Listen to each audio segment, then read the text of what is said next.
മിശിഹായാൽ ഏറ്റവും സ്നേഹിക്കപ്പെടുന്നവരെ, ദൈവവചനത്തിൻ്റെ അത്ഭുത ശക്തിയും ദിവികാരുണ്യമായ ഈശോയുടെ മഹനീയ സാന്നിധ്യവും പരിശുദ്ധ മാതാവിൻ്റെ മാധ്യസ്ഥവും എന്നും അനുഭവിച്ചറിയുന്ന നമ്മുടെ ജീവിതത്തിലേക്ക് കർത്താവ് യേശു മിശിഹ വചനം വെച്ച് തന്ന് അനുഗ്രഹിക്കുകയാണ്.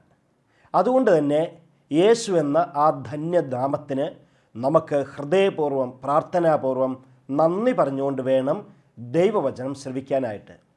പ്രിയമുള്ളവരെ, ഇന്ന് കർത്താവ് നമുക്ക് നൽകുന്ന ദൈവവചന സന്ദേശം അത് വളരെ ശക്തമായ വിധത്തിൽ നമ്മുടെ ജീവിതത്തിലേക്ക് വന്ന് നിറയേണ്ട ഒരു വചനഭാഗമാണ്. ഇത് നമ്മൾ മനസ്സിലാക്കേണ്ടത് ഇങ്ങനെയാണ്: തകർച്ചകൾ ഉണ്ടാകുമ്പോൾ തളർന്നു പോകരുത്, നേരെ മറിച്ച് അതിൽ നിന്ന് നമ്മൾ വളർച്ചയിലേക്ക് ഉയരണം. ഒരു പ്രാവശ്യം കൂടെ പറയാം. തകർച്ചകൾ ഉണ്ടാകുമ്പോൾ നമ്മൾ തളർന്നു പോകരുത്, അതിനു പകരം നമ്മൾ ആ തകർച്ചയിൽ നിന്ന് വളർച്ചയിലേക്ക് ഉയരണം. അതിന് സാധിക്കുന്ന എങ്ങനെയാണ്? അതാണ് പ്രിയപ്പെട്ടവരെ ഇന്ന് ദൈവവചനം നമുക്ക് പറഞ്ഞു തരുന്നത്. ചിലപ്പോൾ ഓർക്കും ഇങ്ങനെ ഒരു സെൻറ്റൻസ് പറയുമ്പം അതിങ്ങനെ ആലോചിച്ചുണ്ടാക്കി ഒരു ക്യാപ്ഷൻ പറയുന്നതാണെന്ന്. അതല്ല അതിൻ്റെ വിധം.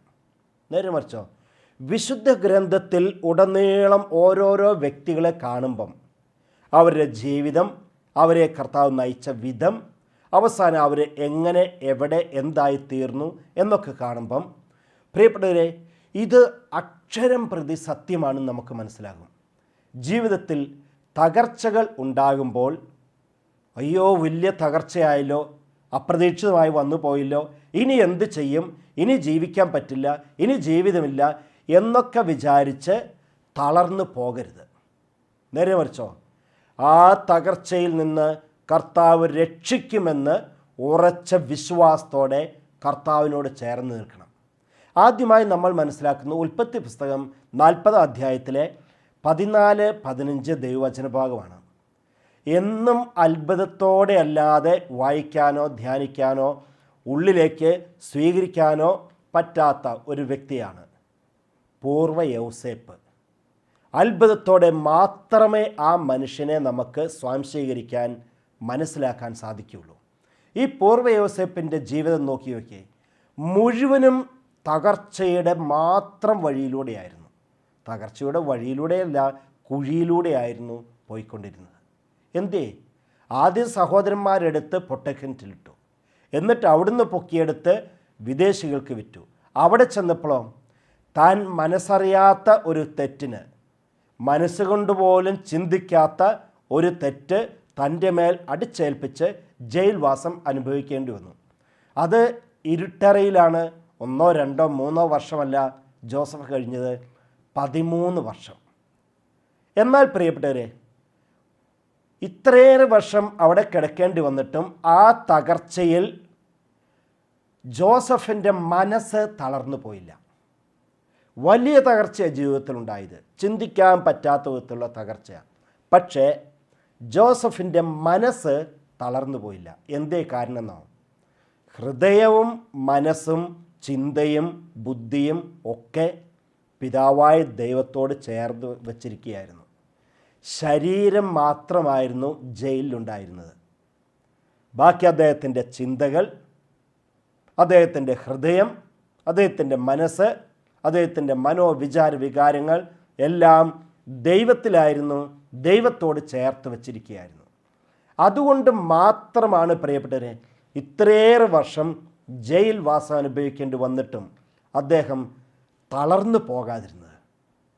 നമ്മുടെ ജീവിതത്തിൽ തകർച്ചകൾ ഉണ്ടാകും എന്നുള്ളത് യാഥാർത്ഥ്യമാണ്. ഏതെങ്കിലുമൊക്കെ തരത്തിൽ ചിലപ്പോൾ നല്ല ഭംഗിയായിട്ട് സാമ്പത്തികമായി വളർന്നുകൊണ്ടിരുന്ന വ്യക്തിയായിരിക്കും. പെട്ടെന്നൊരു സുപ്രഭാതത്തിൽ ആകെ തകർന്നു പോകുന്നു. ബിസിനസ് തകർന്നു, കച്ചവടം ഇല്ലാതാകുന്നു. പ്രത്യേകിച്ച് നമുക്കറിയാം, കോവിഡിന് ശേഷം നൂറുകണക്കല്ല ആയിരക്കണക്കായ കച്ചവട സ്ഥാപനങ്ങളെല്ലാം ആകെ കടത്തിലേക്ക് മുങ്ങിത്താണത്. അങ്ങനെ അപ്രതീക്ഷിതമായ ഒരു തകർച്ചയുണ്ടാകുമ്പം നമ്മൾ തളർന്നു പോകാതിരിക്കണമെങ്കിൽ കർത്താവിനോട് ചേർന്ന് നിൽക്കണം. ഒരു രോഗം വരുന്നു. ഒക്കെ വീട്ടിൽ മുഴുവൻ വളരെ സ്മൂത്തായി പോയിക്കൊണ്ടിരുന്ന അന്തരീക്ഷം, പെട്ടെന്നൊരു രോഗം വരുന്നു. അതൊരു മാരക രോഗമായി തീരുമ്പോൾ ആകെ ഒത്തിരിയേറെ പേരങ്ങോട്ട് തളർന്നു പോകും. തകർച്ച ഉണ്ടാകുമെന്നുള്ളത് സത്യമാണ്. ഇങ്ങനെ ജീവിതത്തിൽ രോഗിയാകുമ്പോഴും ജോലിയില്ലാതെ വരുമ്പോഴും ഒത്തിരിയേറെ ആഗ്രഹിച്ച് കിട്ടിയ ജോലി ഒരു സുപ്രഭാതത്തിൽ അങ്ങ് നഷ്ടപ്പെടുമ്പോഴും ഒക്കെ ആകെപ്പാടെ തകർന്നു പോകും. പക്ഷേ അങ്ങനെയുള്ള തകർച്ചകൾ ഉണ്ടാകുമ്പോൾ നമ്മൾ തളരാൻ പാടില്ല. അത് ഈ പൂർവ്വ യോസേപ്പ് നമുക്ക് കാണിച്ചു തരുന്ന അത്ഭുതകരമായ ഒരു കാര്യമാണ്. ഇനി ആ ഉൽപ്പത്തി പുസ്തകം 40 അധ്യായം 14-15 നമുക്കൊന്ന് വരാം. അത് 9-ാം വചനം തൊട്ട് മനസ്സിലാക്കുമ്പോഴാണ് അതിൻ്റെ പ്രാധാന്യം, അത് എത്രമാത്രം പ്രധാനപ്പെട്ടതാണെന്ന് തിരിച്ചറിയുന്നത്. അദ്ദേഹത്തിൻ്റെ പൊത്തിഫാറിൻ്റെ ഭാര്യയെ അയാൾ കടന്നു പിടിച്ചു, ഉപദ്രവിച്ചു എന്നും പറഞ്ഞ് നുണ പരത്തി അയാളെ ജയിലിലടച്ചു. ഈ ജോസഫ് ഇതാ ജയിലിൽ കിടക്കുകയാണ്. അങ്ങനെ ജയിലിൽ 13 വർഷം കഴിയുക. ആ സമയത്താണ് പ്രിയപ്പെട്ടവരെ അദ്ദേഹത്തിൻ്റെ സഹതടവുകാരൻ എന്ന് പറഞ്ഞ് ഇതുപോലെ തന്നെ ചതിക്കപ്പെട്ട്, മറ്റൊരു കാരണത്തിൻ്റെ പേരിൽ ചതിക്കപ്പെട്ട് ജയിലിൽ അടച്ചിരിക്കുന്ന വ്യക്തിയാണ് സഹതടവുകാരൻ. അത് ഫറവോയുടെ പാനപാത്രം പിടിക്കുന്ന ആളായിരുന്നു. അയാളെയും ജോസഫൊക്കെ കിടക്കുന്ന ഒരേ സ്ഥലത്താണ്. ഇനി ആ 9-ാം വചനം തൊട്ട് വായിക്കാം. പാനപാത്രവാഹകൻ, ഉൽപ്പത്തി 40 അധ്യായത്തിലെ 9 മുതൽ വചനം. പാനപാത്രവാഹകൻ തൻ്റെ സ്വപ്നം ജോസഫിനോട് പറഞ്ഞു, ഞാനൊരു മുന്തിരിവള്ളി സ്വപ്നം കണ്ടു. അതിൽ 3 ശാഖകളുണ്ടായിരുന്നു. അത് മൊട്ടിട്ടു, ഉടനെ പുഷ്പിച്ച് കുലകളിൽ മുന്തിരിപ്പഴങ്ങൾ പാകമായി. ഫറവോയുടെ പാനപാത്രം എൻ്റെ കയ്യിൽ ഉണ്ടായിരുന്നു. ഞാൻ മുന്തിരിപ്പഴങ്ങളെടുത്ത് പിഴിഞ്ഞ് പാനപാത്രത്തിലൊഴിച്ച് അവന് കൊടുത്തു. ജോസഫ് അവനോട് പറഞ്ഞു, അതിൻ്റെ വ്യാഖ്യാനം ഇതാണ്: 3 ശാഖകൾ 3 ദിവസങ്ങളാണ്. 3 ദിവസത്തിനകം ഫറവോ നിന്നെ ഉദ്യോഗത്തിൽ വീണ്ടും നിയമിക്കും. മുൻപെന്ന പോലെ നീ പാനപാത്രം ഫറവോയുടെ കയ്യിൽ വെച്ചു കൊടുക്കും. ഇന്നത്തെയാണ് 14-ാം വചനം പ്രത്യേകം ശ്രദ്ധിക്കേണ്ടത്. ജോസഫ് പറഞ്ഞു, നല്ല കാലം വരുമ്പോൾ എന്നെയും ഓർക്കണം, എന്നോട് കാരുണ്യം കാണിക്കണം, എൻ്റെ കാര്യം ഫറവോയുടെ മുൻപിൽ ഉണർത്തിച്ച് ഈ തടവറയിൽ നിന്ന് എന്നെ മോചിപ്പിക്കണം.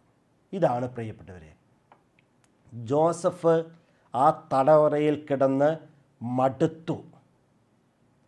ഒരു വിധത്തിൽ പറഞ്ഞാൽ ചെയ്യാത്ത തെറ്റിന് ഇങ്ങനെ ശിക്ഷിക്കപ്പെട്ട് കിടന്ന് നിരാശയുടെ പരിണിതഫലമായി ഉണ്ടാകുന്ന ഡിപ്രഷനും ബാധിച്ചാണ്. പക്ഷേ എന്തുകൊണ്ട് ജോസഫ് അങ്ങനെ ഡിപ്രഷനിലേക്ക് പോയില്ല? കാരണം ഇതാണ്: അദ്ദേഹത്തിൻ്റെ മനസ്സും ഹൃദയവും ബുദ്ധിയും ദൈവത്തോട് ചേർന്നിരുന്നു. ശരീരം മാത്രമായിരുന്നു ആ തടവറയിൽ. അത്രയേറെ തകർച്ചയുണ്ടായിട്ടും ജോസഫ് തളർന്നു പോയില്ല. പ്രത്യാശയോടെ ദൈവത്തോട് ചേർന്ന് നിന്നു. എന്നിട്ട് പ്രതീക്ഷിച്ചു, വിശ്വസിച്ചു, ഈ തകർച്ചയൊക്കെ തീരുന്ന കാലം വരും. ഏതെങ്കിലും ഒരു വഴിയിൽ കൂടെ, ഏതെങ്കിലും ഒരു മാർഗത്തിൽ കൂടെ ഈ തകർച്ചയിൽ നിന്ന് കർത്താവ് എന്നെ രക്ഷിക്കും. പ്രിയപ്പെട്ടവരെ, നമ്മുടെ ബുദ്ധി കൊണ്ട് ചിന്തിച്ചാൽ, നമ്മുടെ ചിന്തകൾ കൊണ്ട് എങ്ങനെ ആലോചിച്ചാലും ചില സാഹചര്യത്തിൽ രക്ഷപ്പെടാൻ ഒരു വഴിയും ചിലപ്പോൾ തെളിഞ്ഞു കാണില്ല. അനുഭവിക്കുന്ന വലിയ സാമ്പത്തിക തകർച്ചയാകാം, സൽപ്പേരിൻ്റെ തകർച്ചയാകാം, രോഗമാകാം, പരീക്ഷയിലെ പരാജയമാകാം, എന്തുമാകട്ടെ, നമ്മുടെ ബുദ്ധി കൊണ്ടോ നമ്മുടെ പരിശ്രമം കൊണ്ടോ അതിൽ നിന്നൊന്ന് കരകയറാൻ പറ്റുമെന്ന് ഒരു വഴി പോലും ചിലപ്പോൾ തെളിഞ്ഞു കാണില്ല. എന്നാൽ പ്രധാനപ്പെട്ട കാര്യം, പ്രിയപ്പെട്ടവരെ, കർത്താവിൽ നമ്മൾ അങ്ങോട്ട് ശരണം വെച്ച് കഴിയുമ്പം നമ്മൾ കാണാത്ത വഴികൾ, നമ്മൾ അറിയാത്ത മാർഗങ്ങൾ, നമുക്ക് സ്വപ്നം കാണാൻ പോലും പറ്റാത്ത വിധത്തിൽ കർത്താവ് നമ്മളെ അങ്ങ് പൊക്കിയെടുക്കും, ഉയർത്തിക്കൊണ്ടുവരും. അതാണ് ജോസഫിൻ്റെ ജീവിതത്തിൽ സംഭവിച്ചത്. അങ്ങനെ ഇരിക്കുമ്പോഴാണ് ഫറവോ ഒരു സ്വപ്നം കാണുകയും ഫറവോ ആ നാട്ടിലുള്ള ദിവ്യന്മാരെയും പ്രവാചകന്മാരെയും സകലരെയും വിളിച്ചുകൊണ്ട് ചോദിച്ചു, ഈ സ്വപ്നത്തിൻ്റെ അർത്ഥം എന്താണ്? ആർക്കും ഫറവോയെ തൃപ്തിപ്പെടുത്താൻ പറ്റിയ ഒരു വ്യാഖ്യാനം കൊടുക്കാൻ പറ്റിയില്ല. അങ്ങനെ വന്നപ്പോഴാണ് ആ പാനപാത്രവാഹകൻ ഓർത്ത്, എന്നോട് എൻ്റെ സഹതടവുകാരനായ ജോസഫ് പറഞ്ഞിട്ടുണ്ടായിരുന്നല്ലോ ഒരു കാര്യം. ഉടനെ ഫറവോയോട് ഇയാൾ പറഞ്ഞു, ഇത് എൻ്റെ കൂട്ടത്തിൽ ജയിലിലുണ്ടായിരുന്ന ഒരു മനുഷ്യനുണ്ട്, ജോസഫ് എന്ന പേര്. അയാളെ കൊണ്ടുപോരുക. അയാൾ കൃത്യമായിട്ട് ഈ സ്വപ്നത്തിൻ്റെ വ്യാഖ്യാനം പറഞ്ഞു തരും. ഇനി നോക്കുക, അങ്ങനെ പറഞ്ഞപ്പോൾ ഫറവോ 41 അധ്യായം 14 വചനം, അപ്പോൾ ഫറവോ ജോസഫിനെ ആളയച്ചു വരുത്തി. അവർ അവനെ തിടുക്കത്തിൽ ഇരുട്ടറയിൽ നിന്ന് പുറത്തു കൊണ്ടുവന്നു. അതാണ് ജോസഫ് 13 വർഷമാണ് ഇരുട്ടറയിൽ കഴിയുന്നത്. അവർ അവനെ തിടുക്കത്തിൽ ഇരുട്ടറയിൽ നിന്ന് പുറത്തു കൊണ്ടുവന്നു. അവൻ ക്ഷൗരം ചെയ്ത് ഉടുപ്പ് മാറി ഫറവോയുടെ മുൻപിൽ ഹാജരായി. പ്രിയപ്പെട്ടവരെ, ഇവിടെയാണ് പ്രത്യേകത. അതുവരെ ഒരു വഴിയുമില്ല, ഒരു മാർഗം കാണാനില്ല ഉള്ളത്, അല്ലെങ്കിൽ രക്ഷപ്പെടുമെന്നുള്ള ഒരു വ്യാമോഹം പോലും ഉണ്ടായില്ല. പക്ഷേ നമ്മൾ കാണാത്ത വഴികൾ, നമുക്കറിയാത്ത വിധങ്ങൾ, അത് കർത്താവിനറിയാം. അതുകൊണ്ടാണ് ഫറവോയിലേക്ക് കർത്താവ് ഒരു സ്വപ്നം അങ്ങോട്ട് ഇട്ട് കൊടുത്തു. നാട്ടിലുള്ള എല്ലാവരും വ്യാഖ്യാനിച്ചിട്ടും അദ്ദേഹത്തിന് തൃപ്തി വരുന്നില്ല. ഇതാ ജോസഫ് എത്തി. ഇനി ഞാനത് പറയേണ്ട കാര്യമില്ല. ജോസഫിനെ അവിടെ ചോദിച്ചു, അദ്ദേഹം വിശദീകരിച്ചു കൊടുത്തു. അത് ഫറവോയ്ക്ക് 100% തൃപ്തിയായി. 100% തൃപ്തിയായി. പ്രിയപ്പെട്ടവരെ, അതിൻ്റെ പരിണിത ഫലം നോക്കുക. ആ 41 അധ്യായം 37 തിരുവചനം തൊട്ട് ഇങ്ങനെയാണ്: ഈ നിർദ്ദേശം കൊള്ളാമെന്ന് ഫറവോയ്ക്കും അവൻ്റെ സേവകന്മാർക്കും തോന്നി. 38 വചനം, ഫറവോ സേവകന്മാരോട് പറഞ്ഞു, ദൈവത്തിൻ്റെ ആത്മാവ് കുടികൊള്ളുന്ന ഇവനെ പോലെ മറ്റൊരു മനുഷ്യനെ കണ്ടെത്താൻ നമുക്ക് കഴിയുമോ? ദൈവത്തിൻ്റെ ആത്മാവ് കുടികൊള്ളുന്ന ഇവനെ പോലെ മറ്റൊരു മനുഷ്യനെ കണ്ടെത്താൻ നമുക്ക് കഴിയുമോ? ആരാ പറയുന്നു നോക്കണം. ദൈവമായി വാഴുന്ന ഫറവോയാണ് പറയുന്നത് ജോസഫിനെ നോക്കിക്കൊണ്ട്. ദൈവത്തിൻ്റെ ആത്മാവ് കുടികൊള്ളുന്ന ഇവനെ പോലെ മറ്റൊരാളെ കണ്ടെത്താൻ നമുക്ക് കഴിയുമോ എന്ന്. പ്രിയപ്പെട്ടവരെ നോക്കുക, തടവറയിൽ തകർച്ചയുടെ പാതാള കുഴിയിലായിരുന്ന ജോസഫ് ഇന്ന് എവിടെ എത്തുന്നോ? ഒരു മനുഷ്യന് ഒരു രാജ്യത്ത് എന്തുമാത്രം ഉയരാമോ അത്രയേറെ ഉയരത്തിലേക്ക് ജോസഫ് എത്തി. അതാണ് ദൈവത്തിൽ ആശ്രയിക്കുമ്പം, തകർച്ചയുടെ നാളുകളിൽ, തകർച്ചയുടെ സമയത്ത് ദൈവത്തിൽ ആശ്രയിക്കുമ്പോൾ ജീവിതത്തിലുണ്ടാകുന്ന പ്രത്യേകത അതാണ്. പ്രിയപ്പെട്ടവരെ, നമുക്ക് ചിന്തിക്കാൻ പറ്റാത്ത വിധത്തിൽ കർത്താവ് നമ്മളെ ഉയർത്തും. നോക്കുക, ഫറവോ പറയുന്ന 41 അധ്യായം 41 വചനത്തിൽ ഫറവോ തുടർന്നു, ഇതാ ഈജിപ്ത് രാജ്യത്തിൻ്റെ മുഴുവൻ അധിപനായി നിന്നെ ഞാൻ നിയമിച്ചിരിക്കുന്നു. ഫറവോ തൻ്റെ കയ്യിൽ നിന്ന് മുദ്രമോതിരം ഊരിയെടുത്ത് ജോസഫിനെ അണിയിച്ചു. അവനെ പട്ടുവസ്ത്രങ്ങൾ ധരിപ്പിച്ചു. കഴുത്തിൽ ഒരു സ്വർണ്ണമാല ഇടുകയും ചെയ്തു. ആരാ ചെയ്യുന്നതെന്ന് ഓർക്കണം. രാജ്യത്തിൻ്റെ പരമാധികാരിയായ രാജാവായ ഫറവോയാണ് ഇതൊക്കെ ചെയ്യുന്നത്. എങ്ങനെ സാധിച്ചു? 13 കൊല്ലം തകർന്ന് തരിപ്പണമായി തടവറയിൽ കിടന്നിരുന്ന ജോസഫ് ഇന്നിതാ ആ രാജ്യത്തെ the most powerful second person, പവറുള്ള, അധികാരമുള്ള രണ്ടാമത്തെ ഏറ്റവും വലിയ ശക്തിമാനായ മനുഷ്യനായി തീർന്നു. ഏക കാരണം ഇതാണ് പ്രിയപ്പെട്ടവരെ, അദ്ദേഹത്തിൻ്റെ ചിന്തയും മനസ്സും ഹൃദയവും ഒക്കെ ദൈവത്തിലായിരുന്നു. ഒരു വിജാതീയനായ ഫറവോയെ കൊണ്ട്, മനുഷ്യനെ കൊണ്ട് പറയിപ്പിച്ചില്ലേ, ദൈവത്തിൻ്റെ ആത്മാവ് കുടികൊള്ളുന്ന ഇവനെ പോലെ മറ്റൊരു മനുഷ്യനെ നമുക്ക് കണ്ടെത്താൻ കഴിയുമോ എന്ന്. പ്രിയപ്പെട്ടവരെ, അപ്പം നമ്മുടെ ജീവിതത്തിൽ തകർച്ചകൾ ഉണ്ടാകും ഏതെങ്കിലുമൊക്കെ സമയത്ത്. പക്ഷെ തളർന്നു പോകാൻ പാടില്ല. അതിൽ നിന്ന് കർത്താവ് പിടിച്ചു കയറ്റും.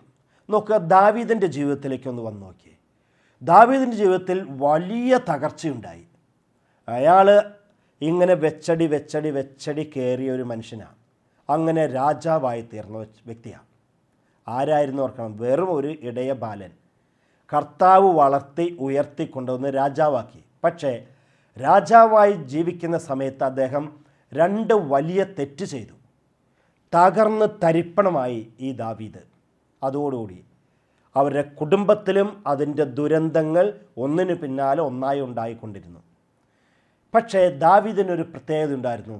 അദ്ദേഹം അനുദപിക്കാൻ, തെറ്റേറ്റു പറയാനും അനുദപിക്കാനും തയ്യാറായി. അങ്ങനെ അനുദപിച്ചപ്പോഴോ ദാവീദിനെക്കുറിച്ച് പറയുന്നത് എങ്ങനെയാണ്? അയാൾ സിംഹാസന കസേരയിൽ നിന്നൊക്കെ മാറി നിലത്തിരുന്നു.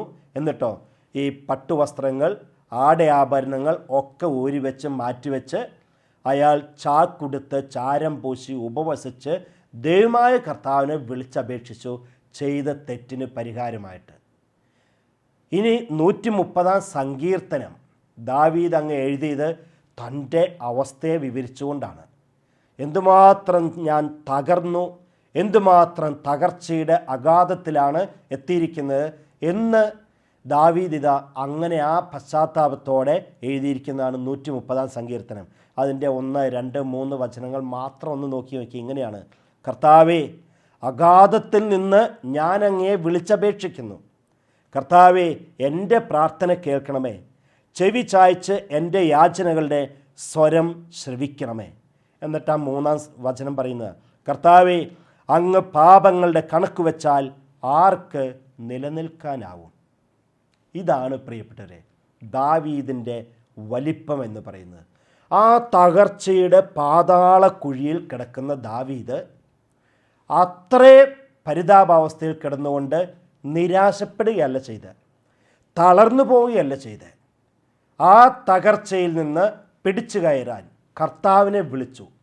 അനുതാപത്തോടെ, പശ്ചാത്താപത്തോടെ യേശു നാമം അങ്ങോട്ട് വിളിച്ച് പ്രാർത്ഥിച്ചു. അങ്ങനെ വിളിച്ച് പ്രാർത്ഥിച്ചപ്പോൾ എന്താ സംഭവിച്ചത് നമുക്കറിയാം. അപ്പസ്തോല പ്രവർത്തനം 13-ാം അധ്യായം 20-ാം വചനം. ഈ ദാവീദിനെക്കുറിച്ച് ദൈവം പറയുന്നത് എങ്ങനെയല്ലേ: എൻ്റെ മനസ്സിന് ഇണങ്ങിയ ഒരു മനുഷ്യനെ ജസ്സയുടെ പുത്രനായ ദാവീദിൽ ഞാൻ കണ്ടെത്തി. എൻ്റെ മനസ്സിന് ഇണങ്ങിയ ഒരു മനുഷ്യനെ ജസ്സയുടെ പുത്രനായ ദാവീദിൽ ഞാൻ കണ്ടെത്തി. പ്രിയപ്പെട്ടവരെ, നമുക്കൊക്കെ ജീവിതത്തിൽ തകർച്ചകളുണ്ടാകും. അത് ചിലപ്പോൾ പാപം ചെയ്തിട്ടായിരിക്കും. ഈ ദാവീദിനെ പോലെ ഏതെങ്കിലുമൊക്കെ പാപത്തിൽ വീണുപോയതായിരിക്കും, അറിഞ്ഞോ അറിയാതെയോ. ദാവീദ് അറിഞ്ഞുകൊണ്ട് തന്നെയാണ് ആ പാപം ചെയ്തത്. അറിഞ്ഞോ അറിയാതെയോ പാപം ചെയ്തിട്ടുണ്ടാകും. ഇനി സാമ്പത്തിക ബുദ്ധിമുട്ട് വരും, രോഗമുണ്ടാകും, കുടുംബത്തിൽ പ്രശ്നങ്ങളുണ്ടാകാം, വ്യക്തി ജീവിതത്തിൽ പ്രശ്നമുണ്ടാകാം. അങ്ങനെ പല തകർച്ചകളും ഉണ്ടാകും എന്നുള്ളത് ഉറപ്പാണ്. പക്ഷേ ഈ തകർച്ചകൾ ഉണ്ടാകുമ്പം അതിനോടുള്ള നമ്മുടെ മനോഭാവമാണ്, എങ്ങനെ നമ്മൾ പ്രതികരിക്കുന്നു, അതിനെ ഫേസ് ചെയ്യുന്നു എന്നുള്ളതാണ് പ്രത്യേകത. ചിലർ ആകപ്പാടെ രോഗമാണല്ലോ, ഇനി എനിക്ക് വീണ്ടും ഒരു ആരോഗ്യമൊന്നും കിട്ടില്ല എന്ന് പറഞ്ഞ് നിരാശയിലേക്ക് അങ്ങ് വീഴും.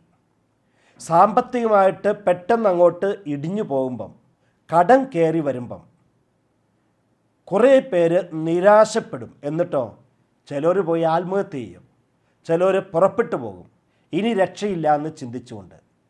പ്രിയപ്പെട്ടവരെ, എന്നാൽ ഈ ദാവീദും ഈ പൂർവ്വ യോസേപ്പും കാണിച്ചു തരുന്ന അത്ഭുതകരമായ മാതൃക എന്നതാണ് തകർച്ചകളുണ്ടാകുമ്പം നമ്മൾ തളർന്നു പോകരുത് എന്ന്, കർത്താവിനോട് ചേർന്ന് നിൽക്കണമെന്ന്. ദാവീദ് പറഞ്ഞില്ലേ: കർത്താവേ, അഗാധത്തിൽ നിന്ന് ഞാൻ അങ്ങയെ വിളിക്കുന്നു. തകർച്ചയുടെ അഗാധത്തിൽ നിന്ന്, പാപത്തിൻ്റെ അഗാധത്തിൽ നിന്ന്, സങ്കടത്തിൻ്റെ അഗാധത്തിൽ നിന്ന് ഞാൻ അങ്ങയെ വിളിക്കുന്നു. കർത്താവ് പ്രാർത്ഥന കേട്ടില്ലേ പ്രിയപ്പെട്ടവരെ? കർത്താവ് ദാവീദിനെ അതിൽ നിന്നൊക്കെ പിടിച്ചുയർത്തിയില്ലേ? അങ്ങനെയാണെങ്കിൽ നമുക്കും തകർച്ചകൾ ഉണ്ടാകുമ്പോൾ തളരാൻ പാടില്ല, കർത്താവിനെ വിളിക്കണം. നോക്കുക, പുതിയ നിയമത്തിലെ മത്തായിയുടെ സുവിശേഷത്തിലെ 2-ാം അധ്യായത്തിൽ നമ്മൾ കാണുന്നില്ലേ, പൂർവ്വ യോസേപ്പിനെ ഇപ്പോൾ നമ്മൾ കണ്ടു. ഇനി പുതിയ നിയമത്തിലെ ഒരു യൗസേപ്പ് പിതാവ്, അദ്ദേഹം തകർന്ന് തരിപ്പണമായ ഒരു സമയമുണ്ടായി. ഇതുപോലെ ഒരു യുവാവ് തകരുക എന്ന് പറഞ്ഞാൽ ചിന്തിക്കാൻ പോലും പറ്റില്ല. എന്താ കാരണം? വിവാഹം ഉറപ്പിച്ചു, മനസ്സമ്മതവും കഴിഞ്ഞു, കല്യാണത്തിന് ഏതാനും ദിവസങ്ങൾ മാത്രമുള്ളപ്പോഴാണ് യൗസേപ്പ് അറിയുന്നത് തൻ്റെ ഭാര്യ ഗർഭിണിയാണെന്ന്.